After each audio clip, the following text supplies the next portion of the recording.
मासिक धर्म के दौरान कौन से कार्य नहीं करने चाहिए।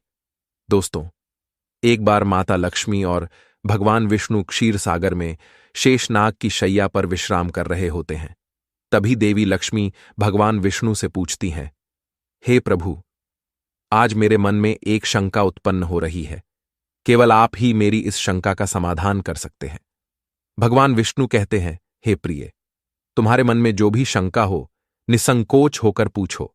मैं तुम्हारी सभी शंकाओं का समाधान अवश्य करूंगा। देवी लक्ष्मी कहती है, हे प्रभु, किस श्राप के कारण स्त्रियों को मासिक धर्म की पीड़ा सहन करनी पड़ती है? मेरा दूसरा प्रश्न यह है प्रभु, एक रजस वाला स्त्री को कौन से कार्य नहीं करने चाहिए जिससे उन्हें पाप लगता है? भगवान विष्णु कहते हैं, हे देवी, आज तुमने मानव जाति के कल्याण के लिए बहुत ही उत्तम प्रश्न किया है। तुम्हारे इन सभी प्रश्नों का उत्तर देवशर्मा की इस प्राचीन कथा से प्राप्त हो जाएगा। इस महान कथा का श्रवण करने मात्र से ही समस्त पापों का नाश होता है। जो भी पति पत्नी इस कथा को ध्यानपूर्वक सुनते हैं, उन्हें सौभाग्य की प्राप्ति होती है। इसीलिए हे देवी, आप भी इस कथा को ध्यानपूर्वक सुनिए। देवी लक्ष्मी कहती हैं, हे प्रभु, ये देवशर्मा कौन थे? उनका आचार विचार कैसा था? मैं इस कथा को अवश्य सुनना चाहती हूं। कृपया आप इस कथा को मुझसे कहिए।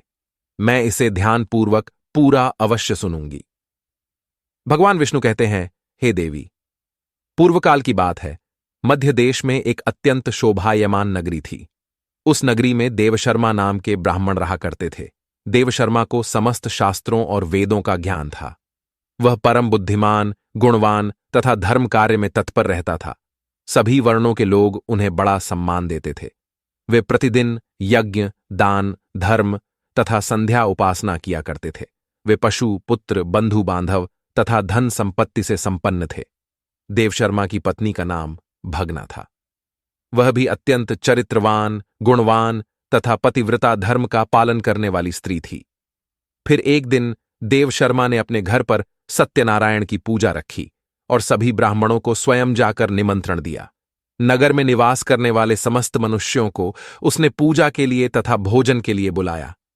फिर पूजा के दिन समस्त ब्राह्मण उसके घर पर पधारे। देवशर्मा ने सभी ब्राह्मणों का विधिपूर्वक पूजन किया और उनका आदर सत्कार किया। फिर उसने सभी ब्राह्मणों को घर के अंदर बुलाया और सुंदर आसन देकर उन्हें बिठाकर मिष्टान्न भोजन कराया। ब्राह्मणों को भोजन कराने के बाद उसने भगवान का स्मरण करते हुए सभी को वस्त्र आदि का दान करके विदा किया। वे सभी ब्राह्मण देवशर्मा को आशीर्वाद देकर वहां से चले गए। उसके बाद उसने अपने परिवार, बंधु बांधव तथा अनेक दीन और भूखे लोगों को भोजन कराया। इस प्रकार से सभी को भोजन कराकर और पूजा संपन्न करके जब वह ब्राह्मण अपने घर के द्वार के सामने खड़ा रहा, तब उसने देखा कि उसके घर के सामने एक कुतिया और बैल बात कर रहे थे। उस ब्राह्मण ने उस कुतिया और बैल की पूरी बात सुनी तो उसे बड़ा आश्चर्य हुआ। वह कुतिया और बैल उसके माता पिता ही थे, जो पिछले जन्म के पाप के कारण इस जन्म में कुतिया और बैल बन गए थे। तब वह ब्राह्मण मन ही मन सोचने लगा, ये दोनों तो साक्षात मेरे माता पिता ही हैं, जो मेरे घर पर पशु बनकर आए हैं। किस कारण से इन दोनों को प्राणियों का शरीर प्राप्त हुआ? अब इनके उद्धार के लिए मैं क्या करूं? इस प्रकार विचार करते हुए उस ब्राह्मण को रात भर नींद नहीं आई और वह रात भर भगवान का स्मरण करते हुए सोच विचार करने लगा। उसने सोचा, मेरे माता पिता की मुक्ति का उपाय केवल मुनि वशिष्ठ जी ही बता सकते हैं। इसीलिए सुबह होते ही देवशर्मा स्नान आदि कार्य संपन्न करके मुनि वशिष्ठ जी के आश्रम पर पहुंच गया। आश्रम पर आते ही मुनि वशिष्ठ जी ने देवशर्मा का स्वागत किया। वशिष्ठ जी कहने लगे, हे ब्राह्मण श्रेष्ठ, आज किस कारण से आपका हमारे आश्रम में आगमन हुआ है? आप दुखी दिखाई पड़ते हो। आपके दुख का क्या कारण है, बताओ। देवशर्मा कहता है, हे मुनिवर, आपको प्रणाम है। आपके दर्शन से आज मेरा जन्म सफल हुआ है। हे मुनीश्वर, आज मैं आपके पास एक शंका लेकर आया हूं। कृपया आप ही मुझे इस दुख से बाहर निकाल सकते हैं। मैं अत्यंत दुखी और दुर्बल हो गया हूं। वशिष्ठ जी कहते हैं, हे ब्राह्मण, दुख ना करो। तुम्हारी जो भी शंका हो, निसंकोच होकर पूछो। मैं अवश्य तुम्हारी शंका का समाधान करूंगा। फिर देवशर्मा कहता है, हे मुनिवर, कल मैंने अपने घर पर भगवान विष्णु का पूजन किया तथा अनेक ब्राह्मणों को और भूखे लोगों को भोजन कराया, विधिपूर्वक भगवान का पूजन किया। फिर मेरे द्वार पर एक कुतिया और एक बैल आ गया। दोनों मेरे घर के सामने खड़े होकर बात कर रहे थे। सबसे पहले कुतिया उस बैल से इस प्रकार से कहने लगी, हे स्वामी, आज जो घटना घटी उसे सुनिए। हमारे पुत्र के घर में ब्राह्मणों के भोजन के लिए जो दूध रखा था, एक सांप ने उस दूध के बर्तन में अपना विष उगल दिया था, जिसे देखकर मुझे बड़ी चिंता होने लगी। उसी दूध से भोजन बनने वाला था। अगर सभी लोग उस दूध को खा लेते तो उनकी मृत्यु हो जाती। इसीलिए मैंने उस बर्तन में से सारा दूध पी लिया। जब बहू की दृष्टि मुझ पर पड़ी तो उसने मुझे खूब पीटा, जिसे मेरा अंग भंग हो गया। मुझे बहुत पीड़ा हो रही है, इसी कारण से मैं लड़खड़ाते हुए चल रही हूं। मुझे ये पीड़ा सहन नहीं हो रही है। कुतिया की बात सुनकर वह बैल बहुत दुखी हुआ और वह खुद का वृतांत सुनाने लगा। हे प्रिय, अब मैं तुम्हें मेरे दुख का कारण सुनाता हूं। मैं पूर्व जन्म में इस ब्राह्मण का पिता था। आज इस ब्राह्मण ने सभी लोगों को भोजन कराया, किंतु इसने मेरे सामने घास तक नहीं डाली और ना ही मुझे जल पिलाया। इसी कारण से मैं बहुत दुखी हो गया हूं। फिर देवशर्मा कहने लगा, इस प्रकार से अपने माता पिता को कुतिया और बैल के रूप में ऐसा बोलते हुए देखकर मुझे बड़ा दुख हो रहा है। मुझे रात भर नींद नहीं आ रही है। हर क्षण मुझे चिंता सता रही है। मैंने कभी कोई पाप नहीं किया है, हमेशा धर्म के कार्य किए हैं, फिर भी मेरे माता पिता को ऐसे कष्ट झेलने पड़ रहे हैं। इसी कारण से आज मैं आपके पास आया हूं। कृपया आप अपनी योग शक्ति से पता करके मुझे बताइए, किस कारण से मेरे माता पिता की ऐसी दुर्दशा हुई है और उनकी मुक्ति के लिए मुझे कौन सा कर्म करना चाहिए। फिर गुरु वशिष्ठ ध्यान लगाते हैं और उस ब्राह्मण के माता पिता के पूर्व जन्म के कर्मों को देखते हैं और देव शर्मा से कहने लगते हैं, हे ब्राह्मण, तुम्हारे माता पिता ने पिछले जन्म में घोर पाप किया है। उसी पाप के कारण आज उनकी ऐसी दुर्दशा हुई है। देव शर्मा कहता है, हे गुरुदेव, किस पाप के कारण मेरे माता पिता की दुर्दशा हुई है, कृपया विस्तार से बताइए, मैं जानना चाहता हूं। फिर ऋषि वशिष्ठ कहते हैं, हे ब्राह्मण देवता, तुम ध्यान से सुनो। ये बैल जो तुम्हारे पिता हैं, ये पिछले जन्म में कुंडी नगर के श्रेष्ठ ब्राह्मण रहे हैं। इन्होंने एक दिन एकादशी का व्रत करके भोजन किया था। एकादशी के व्रत के दिन इसने दान धर्म भी नहीं किया। इसने द्वार पर आई गायों को कभी भोजन नहीं खिलाया। इसने अपने पितरों का श्राद्ध भी विधिपूर्वक नहीं किया। तुम्हारे पिता ने पिछले जन्म में मासिक धर्म के दौरान ही तुम्हारी माता के साथ संबंध बनाया था और इसी पाप के कारण इसे इस जन्म में बैल का रूप प्राप्त हुआ है। अब तुम्हारी माता के बारे में सुनो। तुम्हारी माता ने रजस्वला होते हुए भी भोजन बनाया। मासिक धर्म के दौरान ही इसने भगवान की पूजा की, तुलसी को जल चढ़ाया। रजस्वला होते हुए भी इसने भगवान को भोग लगाया। इसी कारण से इसे महापाप लगा है। मासिक धर्म के दौरान स्त्री 3 दिनों के लिए अपवित्र हो जाती है। मासिक धर्म के दौरान स्त्री को पूजा पाठ नहीं करना चाहिए। स्त्री को इन 3 दिनों में अपने बाल भी नहीं धोने चाहिए, इससे पति की आयु कम होती है। मासिक धर्म के दौरान पेड़ पौधों को स्पर्श न करे। रजस्वला स्त्री के साथ संबंध भी नहीं बनाना चाहिए।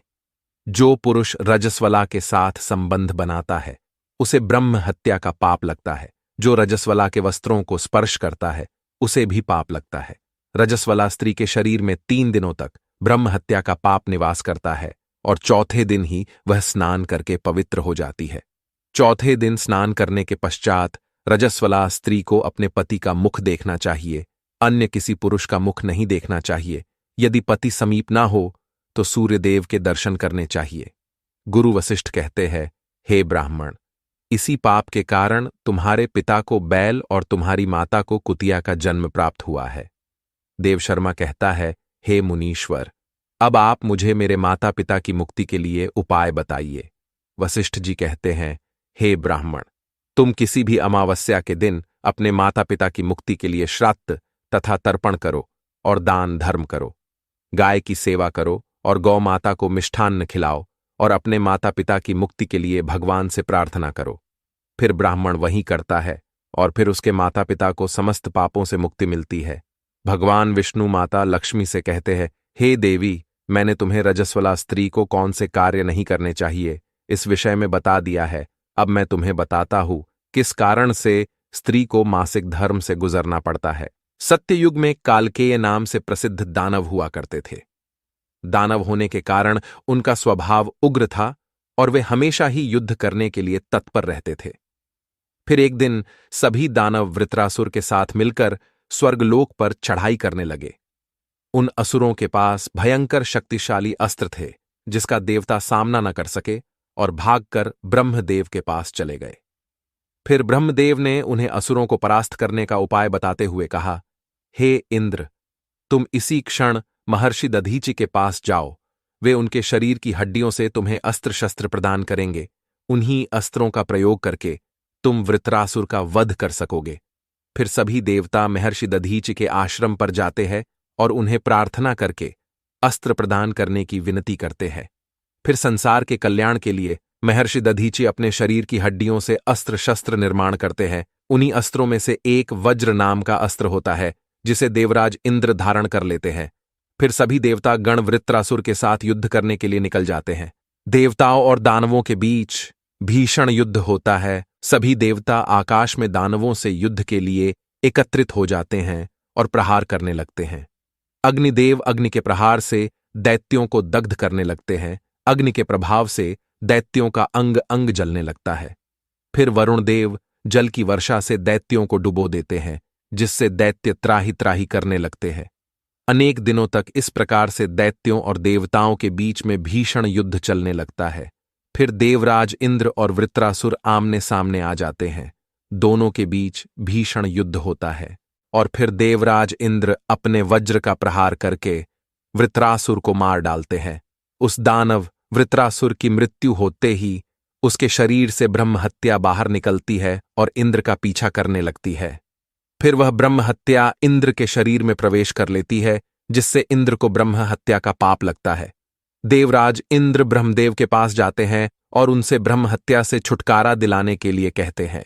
फिर ब्रह्मदेव उस ब्रह्म हत्या को इंद्र के शरीर से निकलने की आज्ञा देते हैं और वह ब्रह्म हत्या इंद्र के शरीर से बाहर निकलकर ब्रह्मदेव से कहने लगती है, हे परम पिता, अभी तक मैं वृत्रासुर के शरीर में निवास कर रही थी, क्योंकि उसने अनेक ब्रह्म हत्याएं की थीं।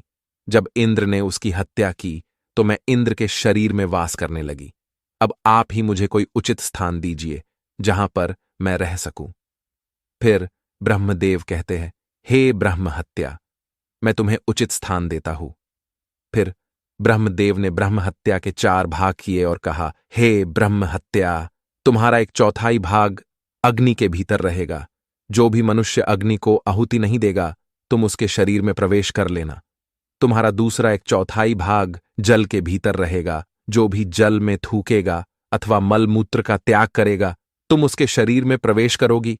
फिर तीसरा एक चौथाई भाग पेड़ पौधों और वृक्षों के भीतर रहेगा। जो भी मनुष्य अकारण ही वृक्षों को काटेगा, उसे भी ब्रह्म हत्या का पाप लगेगा। फिर ब्रह्मदेव ने अप्सराओं को बुलाया और कहा, हे अप्सराओं, इस ब्रह्म हत्या का एक चौथाई भाग तुम ग्रहण करो। अप्सराएं कहने लगी, हे प्रभु, आपकी आज्ञा से हम इसे ग्रहण करने के लिए तैयार है, किंतु हमें भी इससे मुक्ति का कोई उपाय बताइए। फिर ब्रह्मदेव कहने लगे, हे अप्सराओं, जो भी पुरुष रजस्वला स्त्री के साथ संबंध करेगा, उसके अंदर यह ब्रह्म हत्या प्रवेश कर जाएगी। इस प्रकार से ब्रह्म हत्या के 4 भाग हुए, एक अग्नि में, दूसरा जल में, तीसरा वृक्षों में और चौथा स्त्रियों के अंदर प्रवेश कर गया। उसी ब्रह्म हत्या के भाग्य के कारण स्त्रियों को मासिक धर्म आता है।